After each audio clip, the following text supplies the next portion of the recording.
Дорогие друзья, добрый вечер. Мы рады приветствовать вас всех в этом прекрасном зале.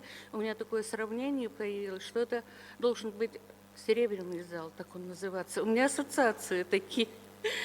Посмотрите, потому что читальный зал для этого зала очень скромный. Так, все расселись удобно. Рады видеть вас всех живыми и здоровыми в этом году. Прошедший год нас потряс многими мероприятиями. Это и столетие общества изучения Коми края, это столетие основания архивной службы республики и 185 лет со дня учреждения Уссурийской публичной библиотеки. Вот мы вместе все не собирались в таком составе. Я предлагаю просто аплодисментами поздравить друг друга вот эти важные события. Ну, несмотря на то, что мы не очень много людей собрали, но это наша теплая компания, где мы все друг друга знаем, но тем не менее надо представить людей, которых мы пригласили сюда. В первом ряду сидит наш спонсор и помощник в организации краеведческой конференции Роман Вениаминович Носков. Поприветствуем его. Сюда прибыли из Калининграда наши друзья. Это Николай Николаевич Рулев. Приветствуем. Светлана Борисовна Терентьева. Это друзья нашей республики, друзья Министерства национальностей, нашего музея, Музея истории и просвещения, Музея истории и культуры Сыктывдинского района. То есть список этот может быть большим и большим. Майя Ивановна Бурлыкина, не забыла нас, доктор исторических наук, профессор. Мы приветствуем ее. И хозяйка этого прекрасного здания Екатерина Леонидовна Данщикова. Вам спасибо за то, что вы согласились принять участие в этой встрече. Ну, поясню суть того, что здесь происходит. Президиум общества изучения Коми края уже много лет вынашивал идею о проведении под эгидой общества краеведческих вечеров, посиделок, мероприятий, заседаний, как угодно. Но выбрали название «Краеведческие чтения». Ну, наверное, подходит более по форме проведения мероприятий, которые как бы планируются. Поэтому пока остановимся на этом занятии, названии. Ну, немножко надо остановиться на том, наверное, как проходила краеведческая конференция, посвященная столетию общества изучения Коми края. Ну, по количеству участников мы зашкалили все предыдущие конференции. Докладчиков у нас было более 80 человек, плюс еще 16 стендовых докладов.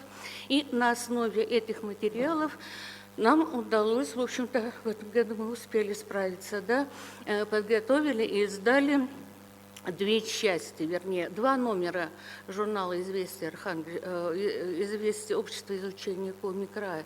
Вот я сейчас, чтобы не затягивая наши разговоры, непосредственно передаю слово председателю общества изучения Коми края Анна Капитоновна Гагиева представит первый номер, то есть 22-й номер по количеству вышедших номеров, то, что вошло в этот сборник. Прежде чем мы будем говорить конкретно о наших домах, вот представляю, Евгений Владимирович еще пришел, спасибо большое.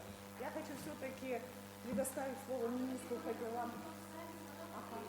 Да, министру по делам национальностей, потому что если бы не было у нас Министерства по делам национальностей, у нас бы, конечно, краеведческая работа продолжалась, но с таким объемом, и с таким напором, и с таким оптимизмом, наверное, его не было. Поэтому слово для приветствия мы предоставим нашему дорогому министру. Пожалуйста.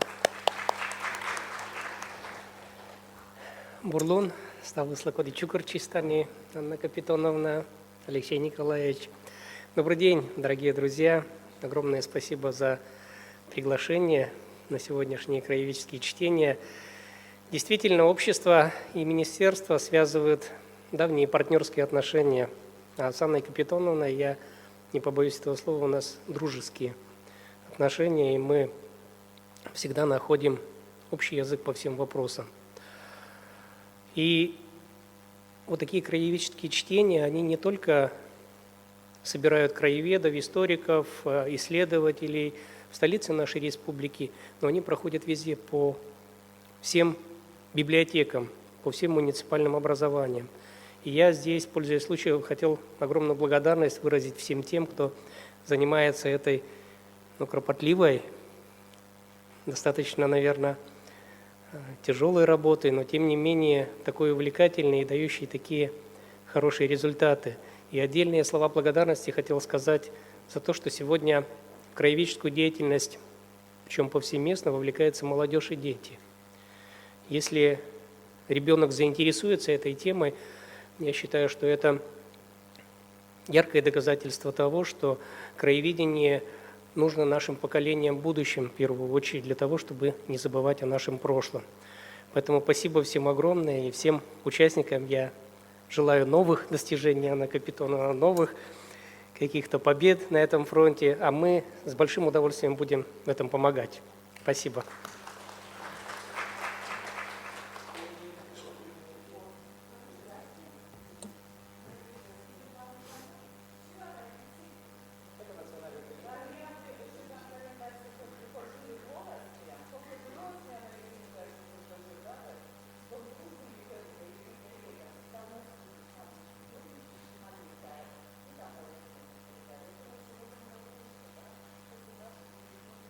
Ну, я немножко раскрою, наверное, секреты того, как проходила наша краеведческая конференция.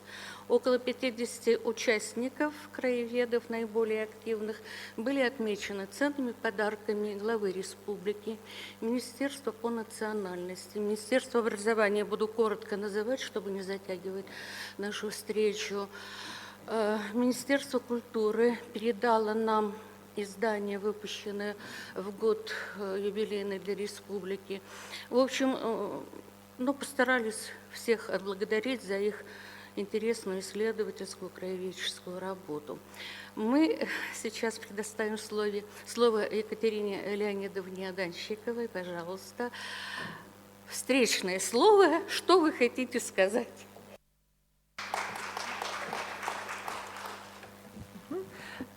Очень рада приветствовать и видеть вас, таких самых, не сказать отчаянных, но самых ответственных, самых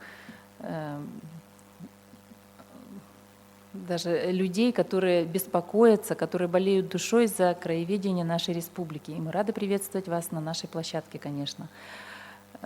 Как уже Роман Вениаминович сказал, что это очень важная деятельность не только общества Коми края, истории Коми края, это деятельность и в том числе и библиотек республики, и нашей, поэтому наш краеведческий отдел, вообще вся наша библиотека, все отделы нашей библиотеки так или иначе занимаются краеведением по роду своего направления.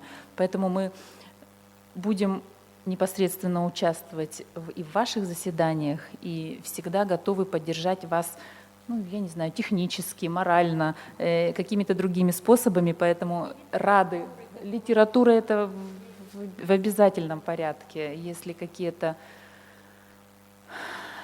про сборники я, конечно, не могу обещать, потому что это такая работа кропотливая, да, но тем не менее библиографическими списками, справочными, информационными изысканиями мы тоже готовы подключаться. Всех благодарю, приветствую на нашей площадке и рада принять участие впервые, но тем не менее будем работать, будем дружить. Спасибо.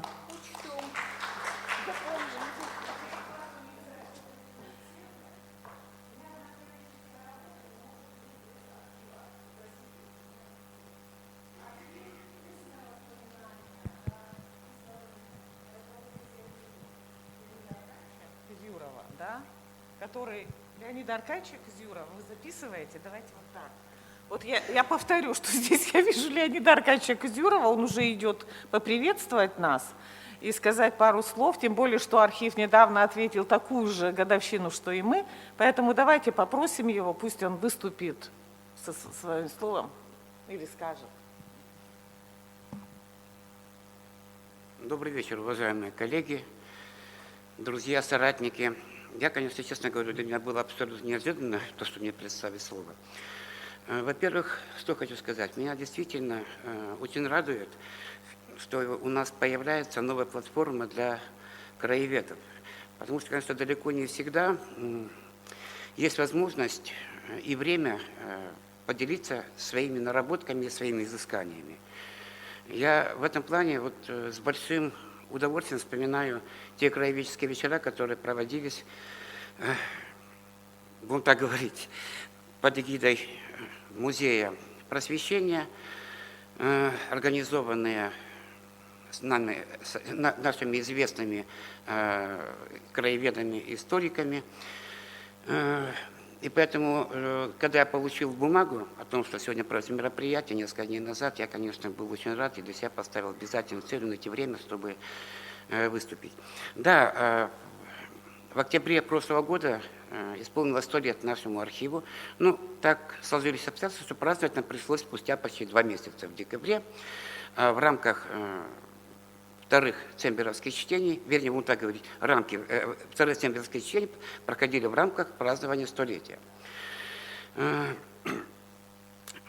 Да, у нас действительно тоже было достаточно много людей, заинтересованных в развитии связей с архивами, людей, которые выступали со своими изысканиями, в том числе и из архива. К сожалению, вот у нас в архиве, прямо скажу, крайне мало людей, сидящих на этих бесценных сокровищах, занимаются исследовательской работой. Ну, я один из них, стараюсь максимально, тем более, что так как руковожу отделом публикации и использования, то мне сам Бог велел заниматься этой работой. И хочу просто показать то, что один из плодов работы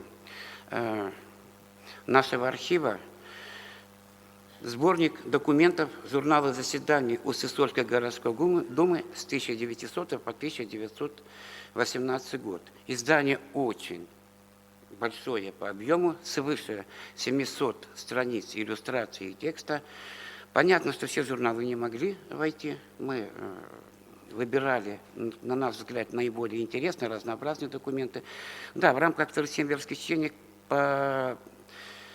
проходила, скажем так, презентация, небольшая, скажем так, черновая презентация этого издания. Я, конечно, честно говоря, я очень надеюсь, что на одном из ближайших наших краеведческих собраний мне удастся более полно провести презентацию.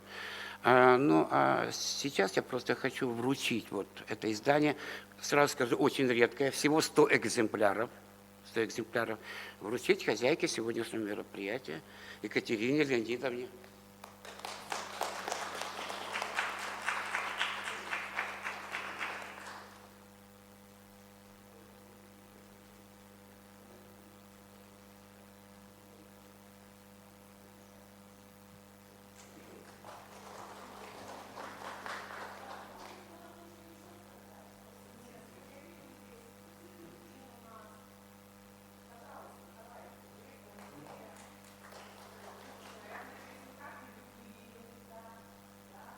Я предлагаю провести следующее чтение у меня в музее. Заранее уже тогда. Значит, я приветствую всех участников этих краеведческих чтений. Я редко бываю, конечно, у вас, потому что очень много другой своей деятельности, действительно. И благодарю всех, кто занимается действительно этой нужной и важной работой. Поэтому действительно ловлю всех на слове и приглашаю вас в следующее чтение провести в Музее истории и культуры Сыктывдинского района имени Эмилии Алексеевны Налимовой. Действительно очень такой женщина, которая всю себя отдала краеведению. Эмма Алексеевна, вы ее все прекрасно знаете, знали, вернее. И я думаю, что ей, душе Эмме Алексеевне, будет приятно, если краеведческие чтения состоятся на базе нашего музея. Огромное всем спасибо. Жду вас в музее. Спасибо.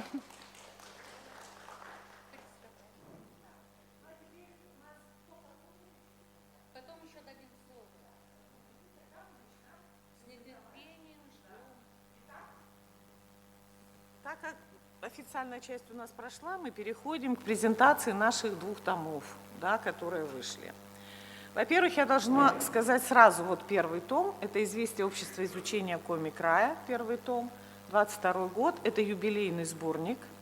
Прежде чем я буду презентовать этот том, я должна сказать, что 100 с лишним лет назад вот в этом здании, ну в старом, конечно, в Национальной библиотеке, она тогда еще не была библиотекой, собрались краеведы, интеллигенция Усть-Сысольска, да, которые решили, что нам нужно собираться, нам нужно разговаривать, нам нужно делиться своими, так сказать, изысканиями и говорить о самобытной культуре народа Коми, Севера и так далее, и так далее. То есть мы являемся как бы продолжателями той традиции, мы не являемся как бы первооткрывателями. После этого краеведческое движение ушло в школы, в музеи, в библиотеки, но начиная с 90-х годов вот такие краеведческие встречи начинаются, так сказать, входить в такое организованное русло, и у нас появляются уже краеведческие четверги в Национальном архиве одно время были, краеведческие встречи, вот Майю Ивановну упомянули, Музей истории просвещения Сыктывкарского госуниверситета. Появляются краеведческие, ну, я не скажу посиделки, а просто, да, краеведческие встречи, Владимир Иванович не даст мне соврать, у Севковой, да, вот мы ее тоже звали, она, к сожалению, не пришла. Дальше, какие-то вот такие вещи начинают появляться, это ведь не на пустом месте, это было требование времени, потому что одно дело мы напишем, а другое дело, когда здесь приходит человек, рассказывает о своих изысканиях, мы обсуждаем, дискутируем. Согласитесь, это тоже здорово, да, когда идет глаза в глаза.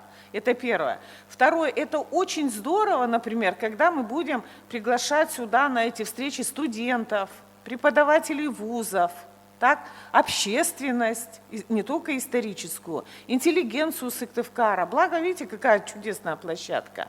То есть я уже, видите, плавно перехожу к работе наших вот этих краеведческих встреч. Я думаю, что станет доброй традицией, когда мы будем презентовать какие-то работы, которые уже выйдут за этот промежуток времени, да, когда автор к нам будет приходить, показывать, рассказывать, делиться. Мы будем говорить о проблемах истории, краеведческой науки, потому что сейчас это очень надо.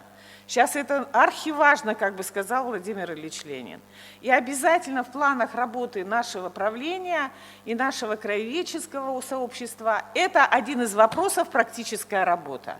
Сегодня мы, например, послушаем работу краеведческого клуба «Родничок» Сыктывкарского государственного университета, которые уже на протяжении ряда лет работают, просвещают, пропагандируют историю семьи, рода, историю предприятий, историю, так сказать, людей выдающихся, потому что, не зная истории, нельзя понять вообще настоящего и смотреть с уверенностью в будущее, но это элементарная фраза, которую вы знаете. И еще, что мы планировали? Во-первых, правильно тут было сказано, что мы давно уже говорили о том, что надо это собираться, что надо говорить. Но так как Валентина Алексеевна абсолютно правильно сказала, что 22-й год конференция, 21-й год конференция, годик еще мы должны немножко, так сказать, передохнуть. И вот именно эти чтения краеведческие, эти встречи, как сказала Ольга Евтихиевна Бондаренко, назвала их, да, ее нет, и большой ей привет, и вообще большой патриот нашего движения. Так вот, это будет именно тем плацдармом и той площадкой, которая будет нас двигать вперед. Вот такие у нас пока планы грандиозные. Дальше, теперь я перехожу вот на этот том. Этот том у нас не первый. Мы после каждой конференции стараемся выпускать вот такие тома. Я подчеркиваю, что все это делалось всегда бесплатно, подчеркиваю, за счет поддержки правительства Республики Коми, Министерства по делам национальностей и нашего руководства нашей академии. В этом году у нас были трудности, я просто не буду о них говорить. Да, были трудности, были проблемы, почему мы так задержались, мы планировали вообще пораньше это выпустить все. Но мы прошли их достойно, вот Алексей Николаевич, Людмила Сергеевна, да, мы вышли из этой ситуации трудной, я думаю, что больше таких трудностей не будет, и мы сделали какие-то там выводы. Поэтому мы обычно любим ругать и власть, ругать то, что нам не дают, то, что нам не делают. Вот, пожалуйста, вот результат, вот эти тома. Причем не только первые, вторые.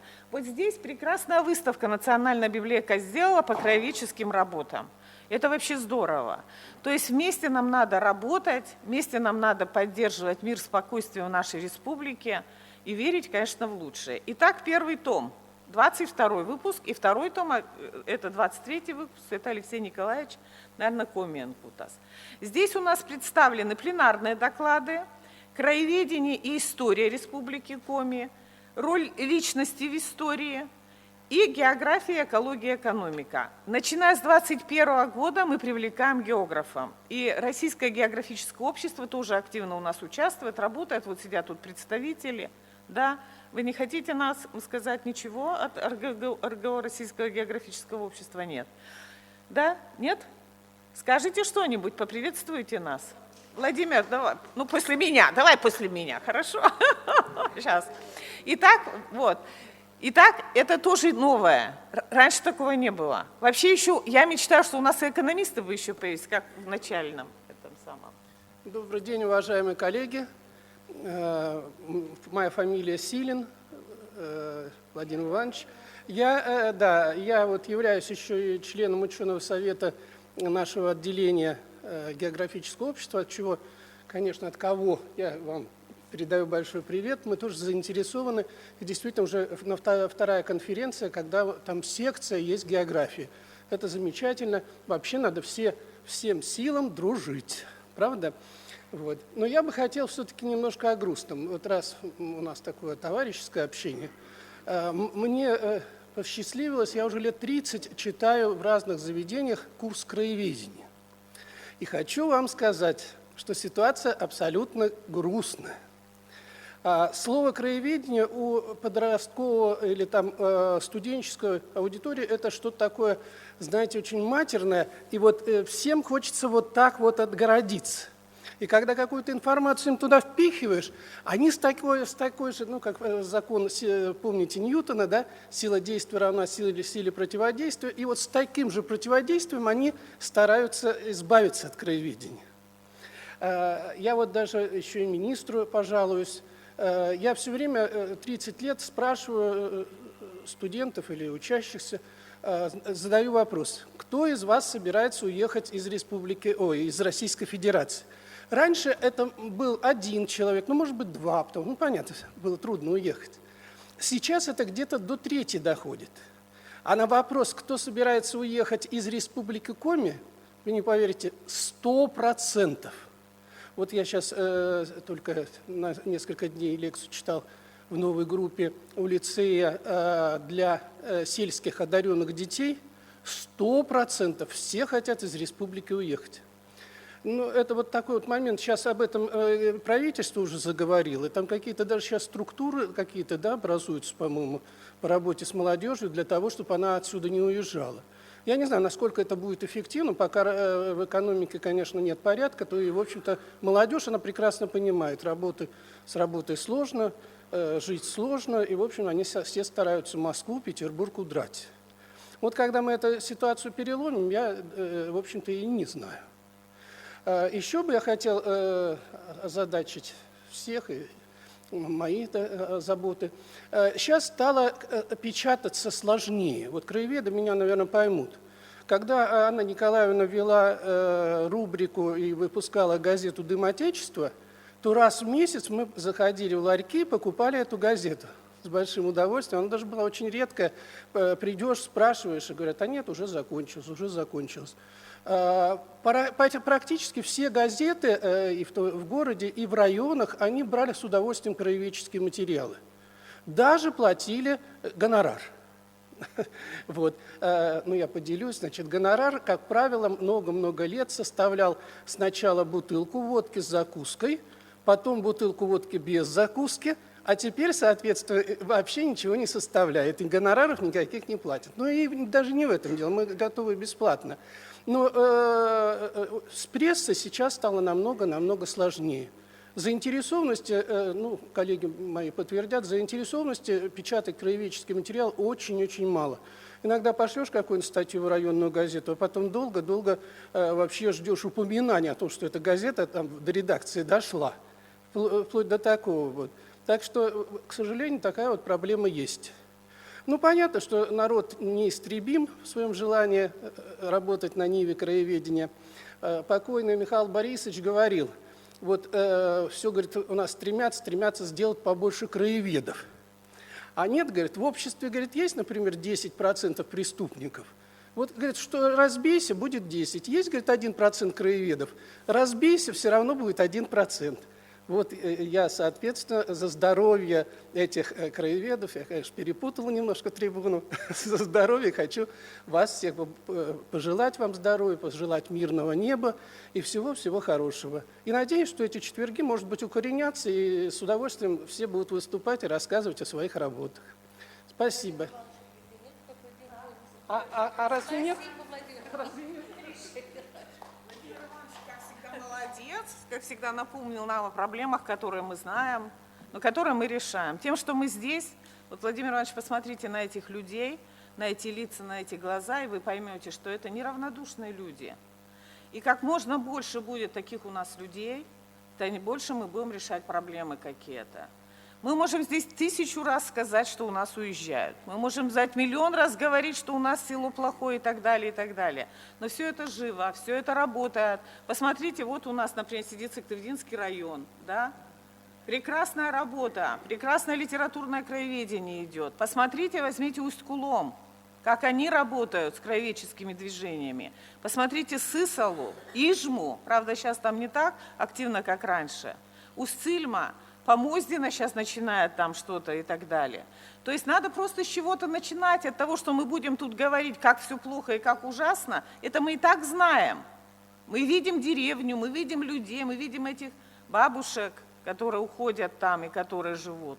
Но надо с чего-то начинать, и вот такими встречами, как общественная организация, как заинтересованные люди, мы постепенно это сделаем. Времена не выбирают, да, в них живут и умирают. Мы сделаем это время лучше, правда ведь? Куда же мы денемся? Иначе зачем мы сюда пришли? За книжками? Книжки мы можем получить и в электронном варианте, да? Поэтому, дорогие мои,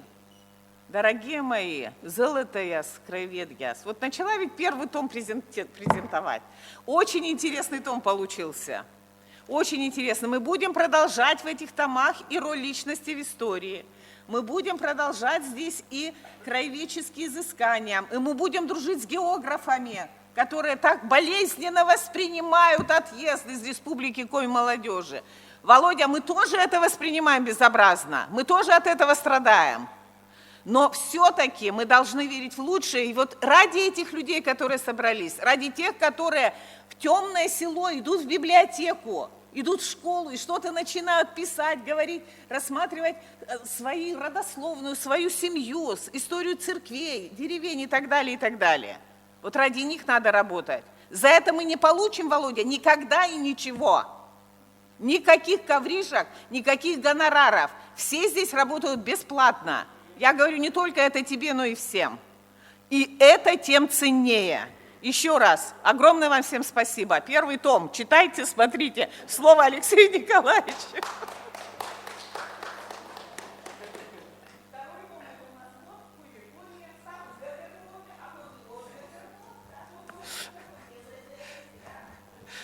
Буржит, добрый вечер. Прежде всего я хочу подарить Анне Капитоновне один подарок от Елены Егоровны, которая не забывает нас после прошлогодней истории. Вот такой календарь вам.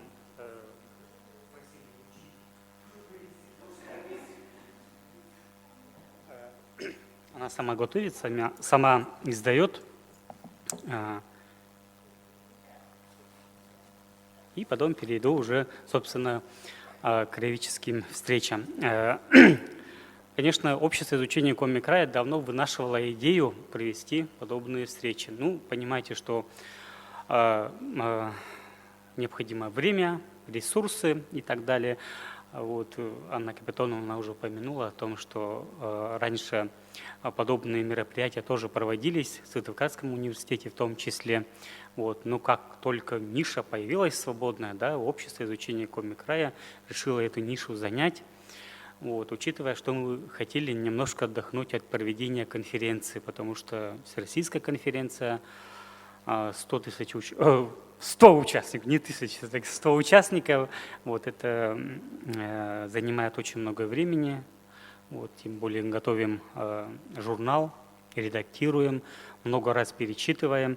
Вот, если заметили, в редколлегии у нас около 15 человек, да, вот, у нас несколько ступеней редактирования было. Вот, и самый последний редактору уже проводили в редакционно-издательском отделе Академии госслужбы. Вот, и я надеюсь, что там ошибок намного меньше, чем предыдущих. Вот. Ну, это такая работа, да, обычно бывает, что все равно что-то там попадаются, какие-то опечатки. Вот. Если первый том у нас был посвящен историческим наукам, второй том у нас здесь преимущественно филологические дисциплины. Это фольклористика, литературоведение и языкознание. У нас в этом номере журнала публикуются как студенты, гимназисты, краеведы, так и научные сотрудники и преподаватели и краеведы, которые не только в Сыктывкаре живут, да, но и живут за пределами столицы Республики Коми, в районах. Вот это очень важно для нас, чтобы поддерживать и их стремление дальше искать материалы. Нам-то намного легче, да, архив здесь, библиотека здесь, вот, все рядом, да, ученые здесь, библиотеки научные и другие. А у них, представьте, что небольшая библиотека в сельской школе или доме культуры, очень ограниченное количество источников, да, и они даже не знают, скажем, когда ищут информацию про собственное село, у них только есть книга Жеребцова, да, несколько строчек про маленькую деревню, все, это максимум информации, которую они могут найти. Вот, и, конечно, ну, например, ко мне постоянно обращаются, да, где еще можно прочитать об этом деревня, об этом человеке и так далее. Вот, и, ну, и приходится мне постоянно консультировать, что-то фотографировать, сканировать, если уже есть готовые, перенаправлять им через контакт особенно. Вот. Ну, я раз упомянул о контакте, то у нас там есть группа, которую по мере появления информации мы заполняем. Не такая многочисленная, но тем не менее, когда репосты делают, там 1000 человек просматривает информацию. Вот. Ну, будем работать дальше, чтобы увеличить количество подписчиков, и информация была разнообразная. Мы уже решили, что раз в месяц будем проводить краеведческие встречи. Я думаю, что Национальная библиотека Республики Коми – это у нас первый такой пробный шажок. Да? Вот если будет такое встречное желание провести поблизости где-то такие встречи, да, вот, мы, наверное, тоже пойдем навстречу, да. Ну, главное, чтобы краеведы могли встретиться и собраться. Вот. Ну, я много не буду говорить, электронный вариант доступен в социальной сети, можно скачать, читать. Вот, тираж сам по себе маленький, я даже вот вспоминаю предыдущие годы, когда мне писали из Москвы, говорят, срочно отправьте мне какой-то номер общества изучения Коми, журнал, вот я уже не помню, там какой, 2011-2012, да, потому что, говорят, у нас нет этого журнала в наличии. Говорю, откуда они узнают о журнале, непонятно, да, но вот такие возможности есть распространить журнал, чтобы читали, знакомились, вот. Так что предлагаю участвовать в наших конференциях, мероприятиях. Я думаю, что мы будем изыскать и дальше возможности публиковать, вот, в том числе и обращаясь к спонсорам. Вот. У нас, в принципе, была такая идея, да, ну, эти лазейки закрылись в прошлом году, вот, и опять пришлось влезать в карманы наших краеведов, хотя вот этого очень не хотелось. Вот, Атти Завыджет, спасибо. Благодарности Алексею Николаевичу за то, что он представил нам фотохронику того, как начиналась подготовка к проведению юбилейной конференции и чем она закончилась. Вы слышали, да, вышли 2 номера. известие общества изучения КОМИ края, скажу, что из 88 докладов вошли только 61 плюс 2 доклада, которые состоялись на пленарном заседании. Но я хочу просто порадовать вас и порадоваться сама, потому что вот на секции, руководителем которой была я, это роль личности в истории, поступило предложение об увековечении памяти Анатолия Антоновича Смилингиса. Представлять этого человека нет необходимости.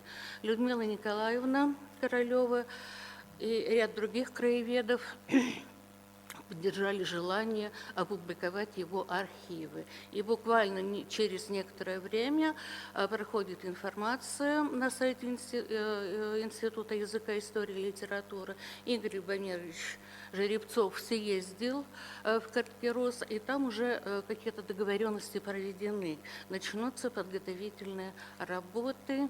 Ну, архив надо разобрать, конечно, там большие сложности будут. Ну, как я поняла, Министерство национальностей поддержало этот проект, да, я все правильно сказала. Будем надеяться хотя бы через лет 5, чтобы мы увидели это издание. И второй вопрос. Много лет я тоже о себе рассказываю, потому что другой информации у меня нет. Я вела переписку с внуком Алексея Макаровича Мартышова. Это первый председатель Совета рабочих крестьянских депутатов города Уссурийска, и вторую должность, которую он занимал, это председатель управы уездного совета. То есть это и мэр города, это и председатель Государственного совета Республики Коми, если говорить современным языком. Мы почему-то думали, что память человека можно увековечить только памятным знаком, мемориальной доской. А возможность в этом человеке нашлась просто другая – опубликовать его труды. И юбилей Алексея Макаровича очередной состоится через год, в 2024 году.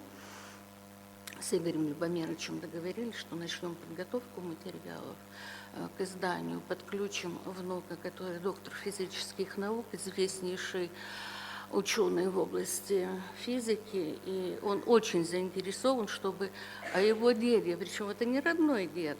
Вот в сборнике, который нам подарил Леонид Аркадьевич, с 1904 года упоминается имя Тентюкова Егора Михайловича. А дочь Тентюкова, Александра Георгиевна, почему-то она себя писала, вышла замуж за Михаила Старцева. Он очень рано умер. На руках Александра осталось 6 детей. И вот Алексей Макарович Мартышов воспитывал этих детей. Они уехали в 30-е годы в Москву. И благодаря тому, что семья выехала, жизнь его как бы оказалась вне опасности. Мы знаем, что он скончался 9 мая 1943 года, захоронен на одном из московских кладбищ, в Москве захоронен. В общем, такая прелюдия. Я понимаю, что, даже Игорь Любомирович пообещал, что он за свой счет издает эту брошюру. Вот такие вот новости. Да? Если будут вопросы о том, что мы сейчас проговорили, мы вас выслушаем. Нет вопросов. Тогда мы еще пригласим к микрофону наших гостей. Светлана Борисовна Терентьева. Светлана Борисовна, какой статус сейчас у вас?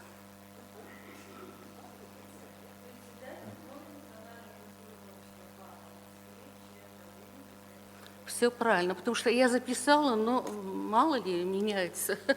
Расскажите, пожалуйста, о той работе, которую вы сейчас, вот мы говорим о краеведении, да, очень интересную проводят в Калининграде. Тема такая, конечно, очень сложная. Ну, Светлана Борисовна, поделитесь немножко информацией.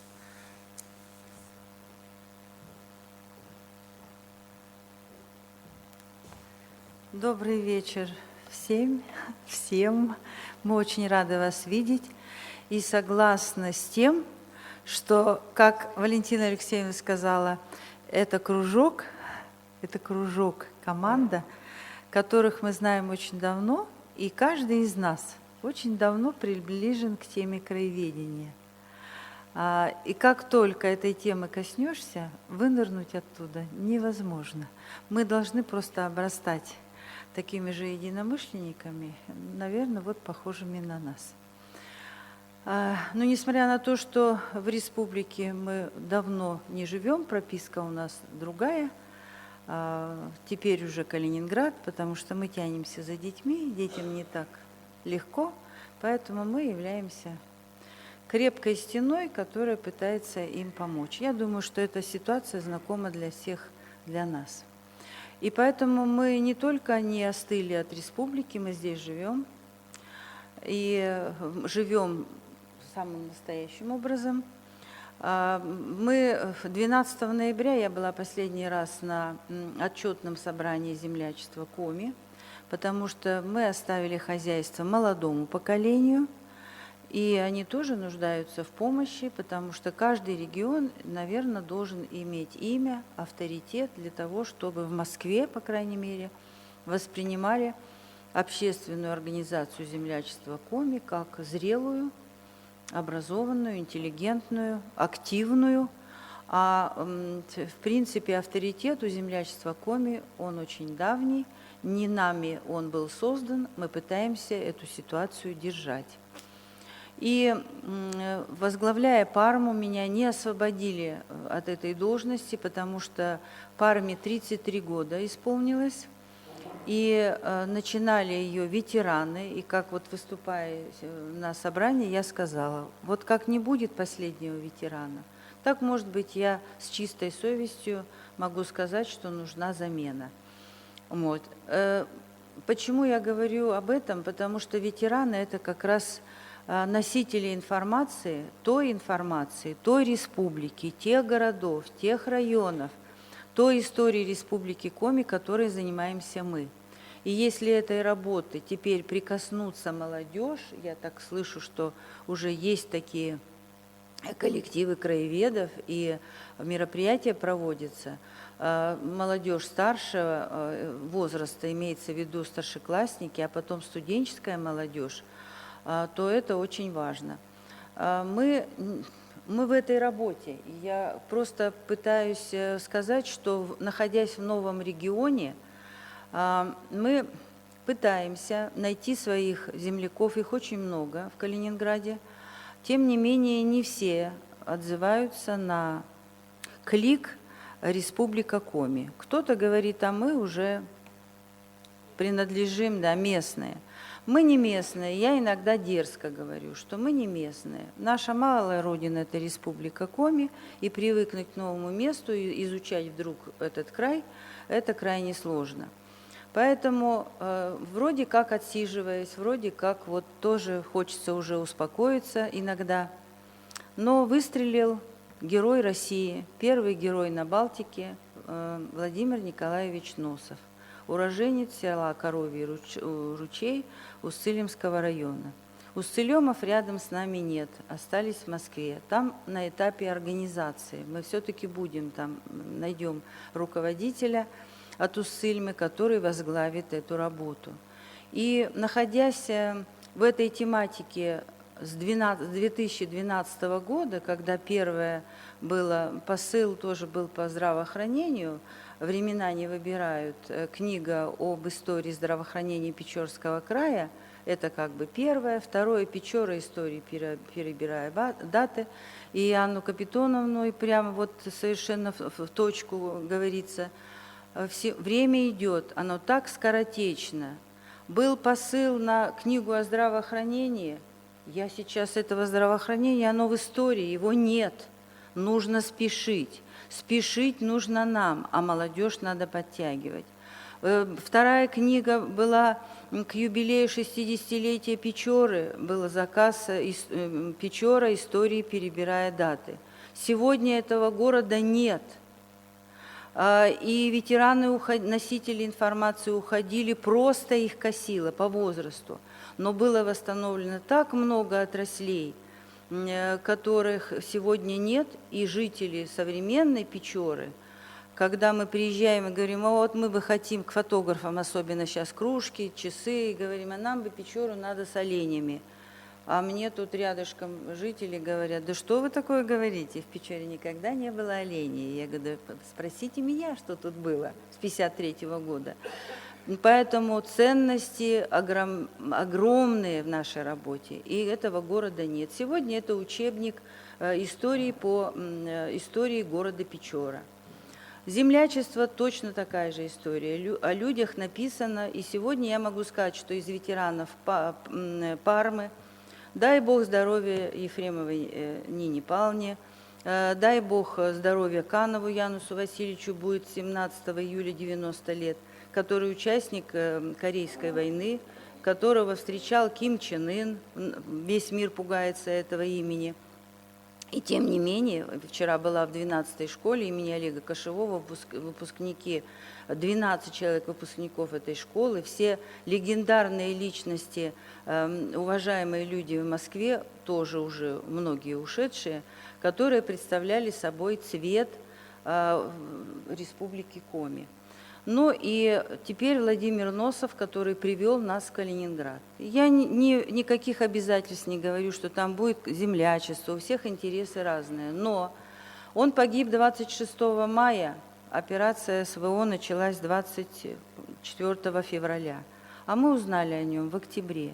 И как только узнали, вот Николай Николаевич так меня сразу и сказал, надо идти, надо ехать в Балтийск, надо поднимать. И вы знаете, я хочу сказать, что вроде как бы уже и на людях много лет, но было край сложно собрать людей. А возможности сегодня, правильно вот Алексей тут выступал, что информационные возможности дают нам очень много подспорья для организации работы. И мы находили от Владивостока до других мест, искали Уссылемов. И представьте, откликнулись Уссылемы. Уссылемы, все остальные говорили, у нас другие дела, у нас еще что-то, какие-то. Соответственно, переживая опять же за республику и за возможности, надо поддержать семью героя. У нас был Андрей Стенин, была мама Вера Николаевна, теперь у нас мама Носова Надежда Владимировна. Последняя переписка у нее, она говорит, да, мой сын герой. И это говорит о многом. И я сказала, какая вы молодец. Я поняла у нее, она поняла, что он ушел в вечность. И теперь Отечество, как выступая уже в школе имени Владимира Носова, в школе номер 4 города Балтийска, и в Пионерском, там, где мы живем, школьникам на уроках мужества, я говорю, что Отечество – это мы с вами.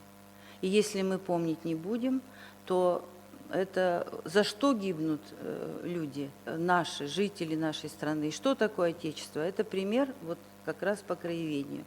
Поэтому в газете «Коми-Му» от 4 ноября мы подали информацию о том, что собирались земляки, в основном Уссылема по рождению, но были и печорцы, и сыктывкарцы, и шилеюрцы, и ижемцы.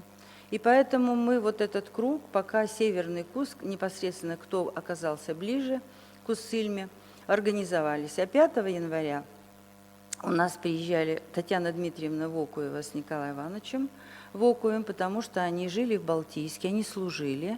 Николай Иванович был командиром дивизии пограничных войск в Балтийске, потом в Калининграде. Каждый год они приезжают к друзьям.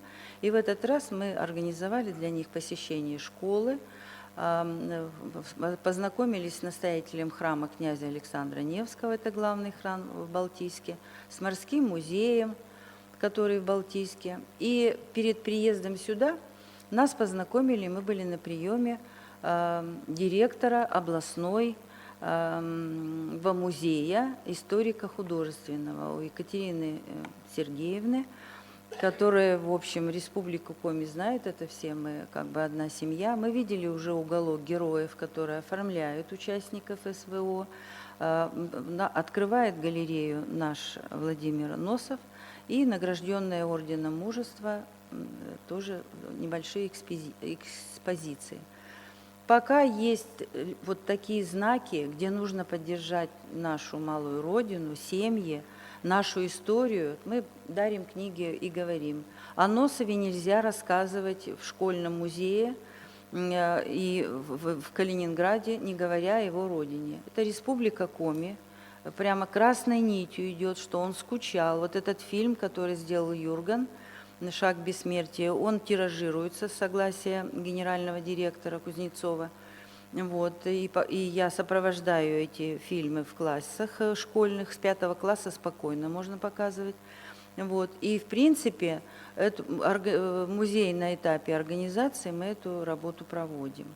И теперь уже не важно, где бы мы ни жили, но если мы помним свой край, то это наше законное право и, мне кажется, обязанность гражданская, чтобы поддерживать свою родину.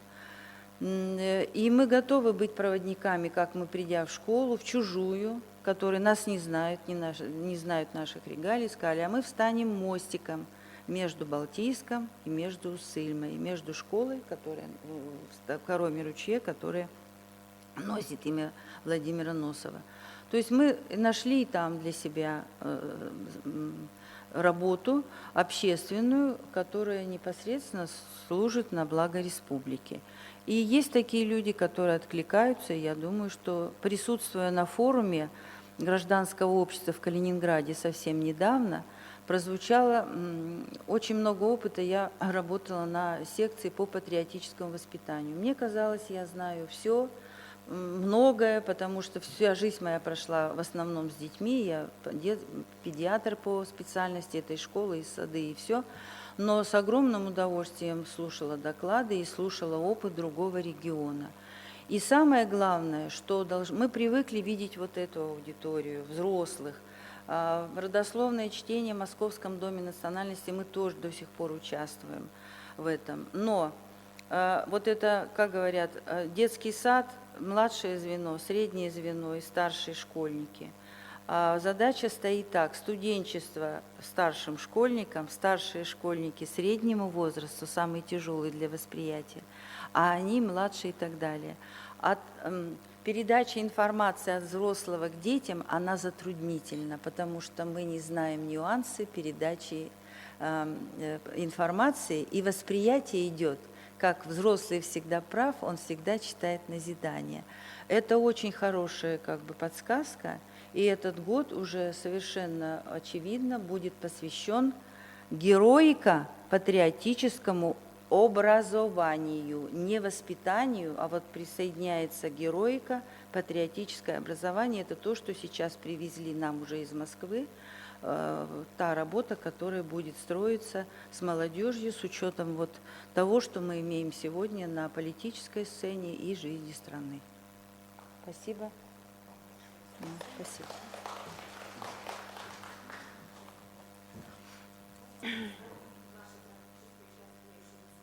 Да, я сейчас только поблагодарю. Светлана Борисовна очень активно продолжает заниматься исследовательской работой. Она автор нескольких изданий. К сожалению, я здесь на выставке не увидела ту книгу, которую пересдавали здесь уже в республике. Светлана Борисовна, назовите ее, пожалуйста. Ну вот понимаете, да, чем живет этот человек.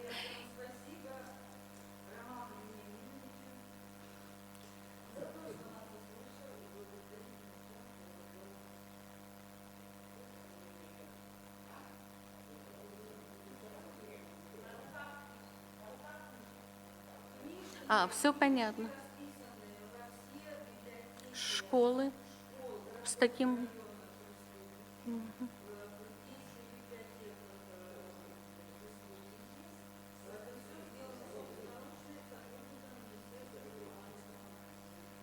Николай Николаевич, вам тоже слова благодарности. Ваша техническая работа очень помогала Светлане Борисовне. Так, есть еще желающие? Ага.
Мы вас прощаем.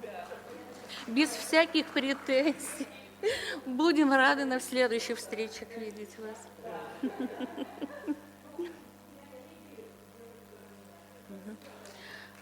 Екатерина Леонидовна, вам спасибо за участие в нашей встрече. Всего доброго. Так, и у нас осталась практическая часть нашей сегодняшней встречи. Из опыта работы клуб, слово такое уже забытое, клуб родоведения, нам расскажет член этого клуба Татьяна Владимировна Антонова. Пожалуйста.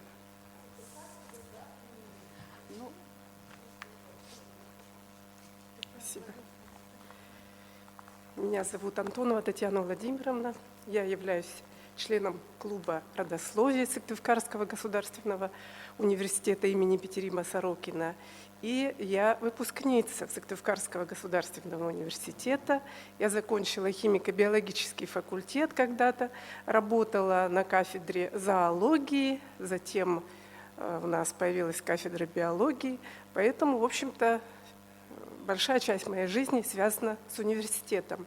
А сегодня меня попросила перед вами выступить руководитель нашего клуба Людмила Прокопьевна Кучеренко. Но она по объективной причине сегодня не может здесь присутствовать. В общем-то, я хочу рассказать о работе клуба за нее. Ну вот, хочу начать с того, что в середине 90-х годов в России началось активное родоведческое движение. И, конечно, это движение охватило и нашу республику. И в Сыктывкаре стали появляться разнообразные родоведческие общества.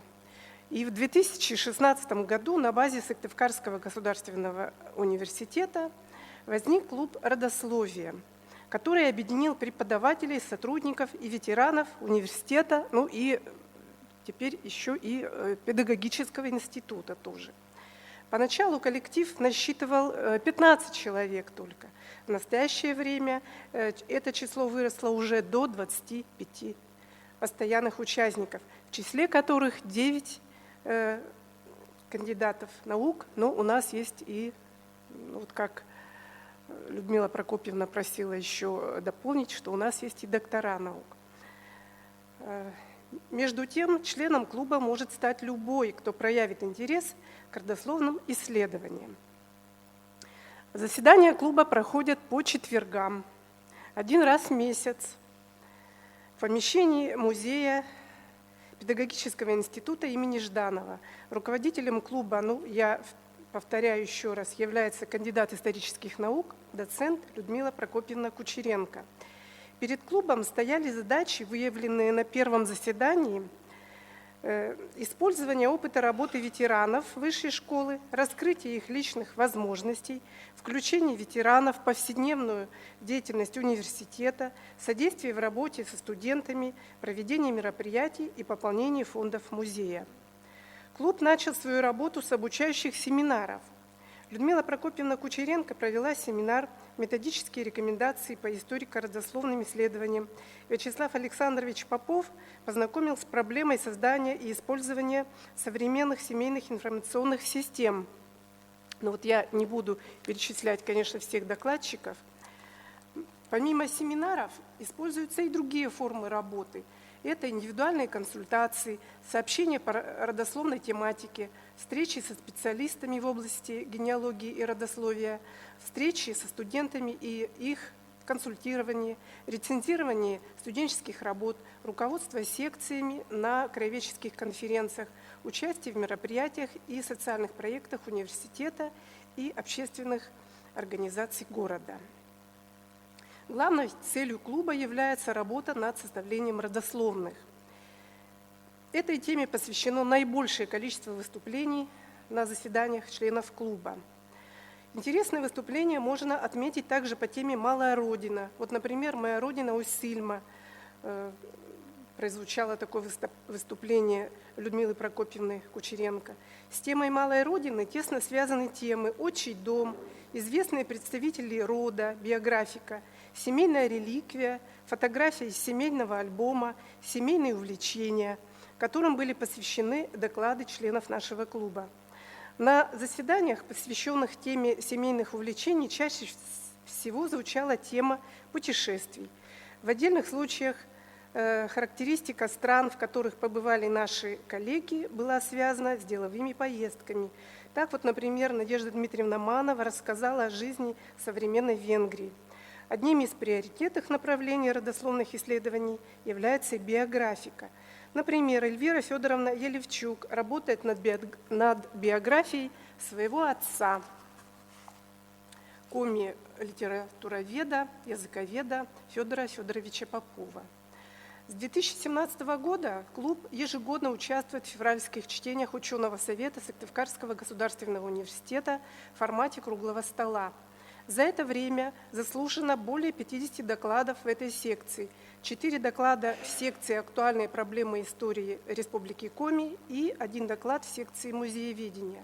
Члены клуба принимали участие в работе всероссийских краеведческих конференций «Краеведческие исследования и наука на Европейском северо-востоке России» – это 2019, 2021, 2022 годы, и в 4-х Налимовских чтениях в 2019 году. Результаты некоторых исследований опубликованы в материалах Межрегиональной научно-практической конференции «Имена и судьбы в родовой памяти и генеалогии», научно-популярном краеведческом журнале «Известия Общества изучения Коми края», электронном сборнике статей февральских чтений Сыктывкарского университета и в других сборниках. В 2017 году в работе клуба появилось такое направление, как «Новые книги наших выпускников». Интересной формой проведения заседаний также стала рубрика «Наши гости». Это, например, такие интересные люди, как директор Сыктывдинского музея Владимир Николаевич Муравьев, которого сегодня мы послушали, также журналист, специалист по крестьянским родословным Анна Николаевна Сивкова, фольклорно-этнографический коллектив «Русь-Печорская». Клуб активно сотрудничает с Институтом истории и права Сыктывкарского государственного университета, Национальным музеем, Обществом изучения Коми края, в состав правления которого вошли в 2021 году Ольга Евтихеевна Бондаренко и Людмила Прокопьевна Кучеренко. Доброй традицией клуба стало проведение праздников, праздничных мероприятий, например, в честь 8 марта, 9 мая. Информация о деятельности клуба регулярно размещается на сайте Музея истории, просвещения и образования Коми края. Главным результатом деятельности клуба стало единение членов клуба на основе общего интереса к своим истокам, и нашей задачей является сохранение и передача историй рода нашим потомкам. Я являюсь членом клуба с 2018 года. Благодаря помощи и поддержке, в первую очередь, руководителя клуба Людмилы Прокопьевны Кучеренко, мной были сделаны доклады и опубликованы статьи о представителях моего рода. Это Иван Зарубин «Легенда рода», история соловецкого иеромонаха Давида, 10 поколений у сысольских мещан Кудиновых, страницы жизни Кудиновой Шпиляевой Антонины Андреевны. На сайте «Генеалогия Вологодского края» также опубликована родословная роспись вологодских крестьян Шпыляевых. Таким образом, мне удалось сделать поколенные росписи по отцовской материнской линии благодаря работе в нашем клубе. И в настоящее время я составляю поколенные росписи моих бабушек. Огромное вам спасибо за внимание. Может, какие-то дополнения будут?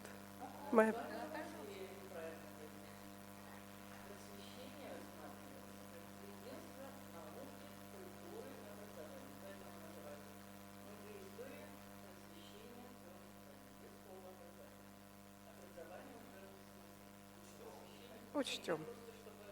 Конечно, конечно. Спасибо. Татьяна Владимировна, можно задать вопрос? Вы как-то можете опубликовать ваши материалы? Удается? Да, я вот хотела сказать, что публиковать удается. Значит, Во-первых, я публиковала свои материалы в историко-краеведческом журнале «Дым Отечества». Анна Николаевна брала вот несколько статей в сборниках 2018 и другие годы. Далее историко-литературный альманах «Соловецкое море» в 2021 году опубликовал мою статью о одном из моих предков. Это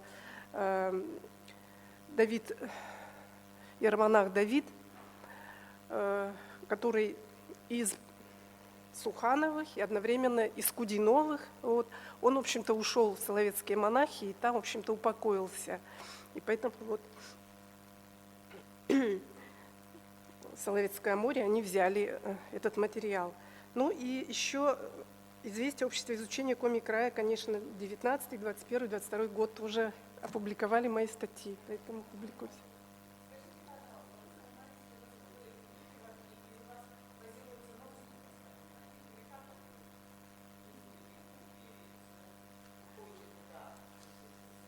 Ну, все началось, конечно, с архива. Сначала я пришла в архив, наш Коми, национальный архив. Там, кстати, вот познакомилась с Анной Николаевной Сивковой. Вот. И вот потихонечку началась работа. Она мне рассказала о том, что существует вот это наш клуб. Я уже потом пришла спустя 2 года в клуб родословия. А в настоящее время работаю также в интернете очень много, потому что по материнской линии мои предки вологодские. И Вологодский национальный архив, он государственный, да, он разместил оцифрованные описи в интернет. Там, кстати, и по нашему краю тоже очень много можно найти информации. И, собственно говоря, вот по колену роспись крестьян Шпыляевых я написала на основе как раз вот оцифрованных описей, которые я нашла на сайте Вологодского государственного, да, архива. И, кроме того, еще Костромской государственный архив тоже предоставляет платно такую услугу, можно поработать и там с материалами. То есть я закопалась настолько, что, оказывается, вот мои вологодские предки, они на самом деле, оказывается, костромские. Теперь я уже вот туда потихонечку перешла, и, в общем-то, работа никак не останавливается. Да. А Кудиновы сами тентюковские. Вот я, в общем-то... А в Тентюково, вот, к сожалению, я не смогла узнать, откуда они прибыли, просто у меня не хватает материала для этого. А так все сыктывкарские Кудиновы, это я могу смело сказать, они между собой родственники, они произошли от одного человека, который вот пришел сюда когда-то, откуда-то, не знаю откуда.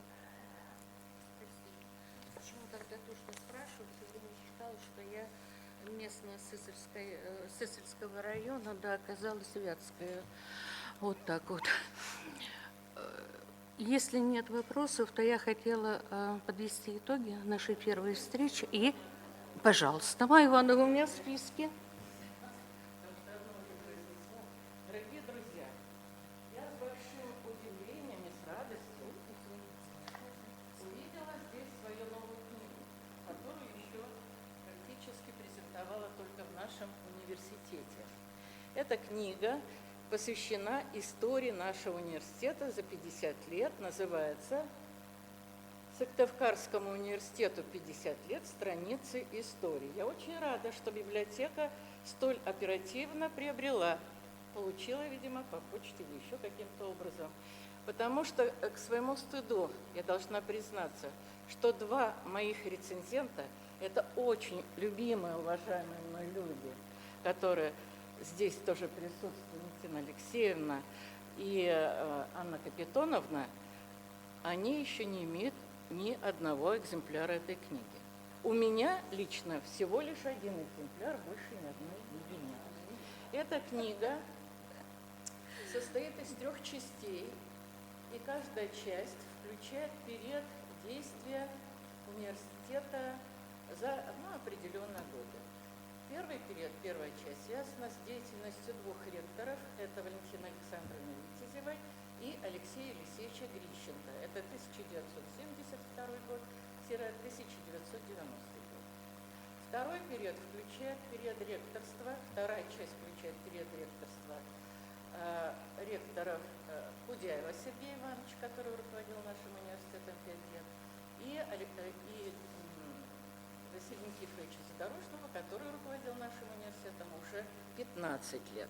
Эта часть, конечно, вот эти две части мной были наиболее хорошо изучены, и поэтому они частично повторяют те издания, которые были опубликованы ранее. Третья часть для меня была совершенно новой, и поэтому именно с третьей части я начала писать свое произведение, свою монографию. Это научно-популярное издание считается. Третья часть включает период ректорства Марины Дмитриевны Стиховской, Натальи Алексеевны Михальченковой. И с 2016 года нашим университетом руководит Ольга Александровна Сотникова. В 2020 году Ольга Александровна прошла конкурс, так она работала вне конкурса, то есть по назначению. В этом конкурсе, кстати, участвовала Анна Капитоновна, и Анна Капитоновна всегда была с душой и сердцем, как вот говорили здесь, с душой и сердцем с нашим университетом, и сегодня поддерживает, и то, что она явилась одним из рецензентов этой книги, она, конечно, это говорит о том, что ей вот эта тема не безразлична, она радеет за университет и очень всегда беспокоится за его сегодняшний день, за его будущее и включается в эти процессы, образовательный, научный процесс, который ведет наш университет. И, конечно, мы еще проведем презентацию. Вот 8 числа в День науки состоится презентация в Музее истории и культуры Сыктывдинского района, всегда тоже боюсь ошибиться, название очень сложное, Сыктывдинского района, и мы вас во сколько, Владимир Николаевич? Да, это День науки, и День науки мы отмечаем вместе с Вышгородским музеем, Сыктывдинским музеем истории науки. Здесь очень подробно описана как раз деятельность нашего клуба родословия. Я тоже стояла у истоков создания этого клуба, и я участвую практически во всех его заседаниях, ну, при возможности, конечно. И поэтому я думаю, что эта книга найдет отклик у широкой публики. Она интересна будет из профориентационной позиции, потому что здесь очень много информации о студентах, для школьников. Здесь представлена и наука в Сыктывкарском университете, представлена и образовательная деятельность, изменения в этой области. Здесь представлена более широко, я думаю, более всего широко, потому что я сама занималась этой отраслью культуры. Поэтому я надеюсь, что она будет вам очень полезна. И поздравьте меня с выходом этой книги. Спасибо вам большое. Для меня это было неожиданно увидеть эту книгу.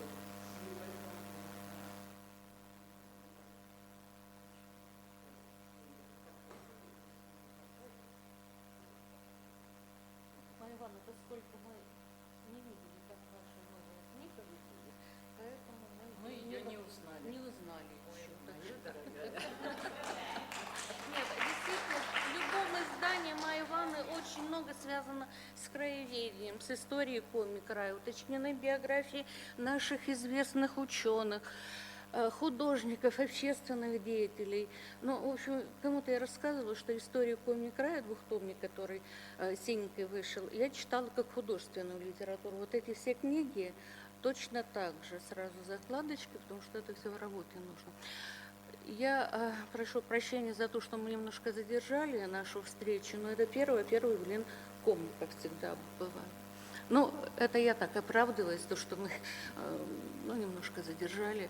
Может быть, у наших гостей есть какие-то планы на вечер. Я хотела всех участников этой встречи, первой встречи краеведческой в стенах Национальной библиотеки, конечно, поблагодарить за поддержку, за то, что вы с пониманием отнеслись к тому, что здесь говорилось. Отдельные слова благодарности теперь теоретику родоведения, так ее назовут, Татьяне Владимировне Антоновой, потому что, не каждый еще согласится как-то говорить об опыте, он стесняется, считает, что сделано еще мало. Поэтому я еще раз всех поздравляю с наступившим Новым годом. Ждем год кролика или зайца, да, черного. Так что готовимся к очередному Новому году. Всем спасибо. Так, да, скажите, как можно приобрести издание?